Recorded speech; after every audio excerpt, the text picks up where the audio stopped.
আমি কোনো tax free গাড়ি চাইনি। বিভিন্ন মিডিয়াতে এটা একটা বিভ্রান্তি ছড়ানো হয়েছে। আমাদের এই সংসদ সদস্যদেরকে কিন্তু ইতিমধ্যে 70,000 টাকা কিন্তু গাড়ি মেনটেনেন্স করার জন্য দেওয়া হয়। গাড়ি মেনটেনেন্সের জন্য 70,000 টাকা করে দেওয়া হয়, কিন্তু আমাদের গাড়ি নেই।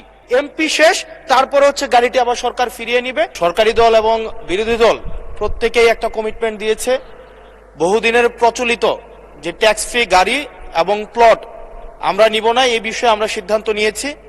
এবং গতকাল এই বিষয়টিকে সমর্থন জানানো পূর্বক আমি এই সংসদে একটা বক্তব্য প্রদান করি, যেটি আজকে বিভিন্ন মিডিয়াতে এটা একটা বিভ্রান্তি ছড়ানো হয়েছে।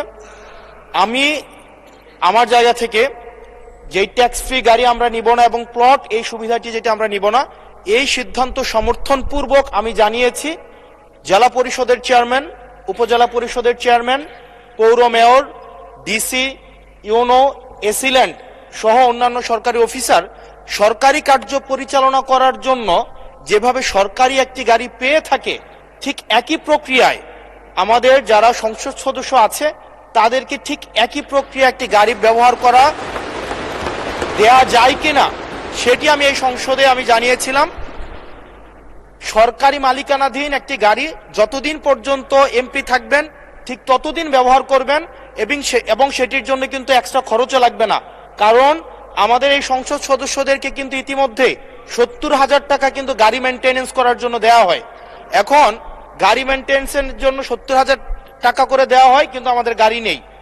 এখন আমার যে বক্তব্যটা সেটি হচ্ছে, গতকালের বক্তব্যে আমি কোনো ট্যাক্স ফ্রি গাড়ি চাইনি এবং ট্যাক্স ফ্রি যে প্লট এবং গাড়ির যে বিষয়টি রয়েছে সেটি অলরেডি এই সংসদের পুরো হাউস ঐক্যবদ্ধভাবে সিদ্ধান্ত নিয়েছে তারা এটি নিবে না।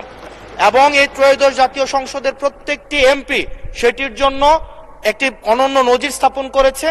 এটি মিডিয়াতে বিভ্রান্তি সৃষ্টি করেছে, সেটির জন্য এখানে পুনরাবৃত্তি করেছি সকল এমপিদের পক্ষ থেকে যে আমরা ট্যাক্স ফ্রি গাড়ি বা প্লটের সুবিধা না, অন্যান্য যে সরকারি সুবিধা আছে সেটির মতো করে যতদিন এমপি থাকবে ঠিক ততদিন, এমপি শেষ তারপরে হচ্ছে গাড়িটি আবার সরকার ফিরিয়ে নিবে, সেটির জন্য হচ্ছে আজকে এখানে দাঁড়ানো। মাননীয় স্পিকার, ধন্যবাদ।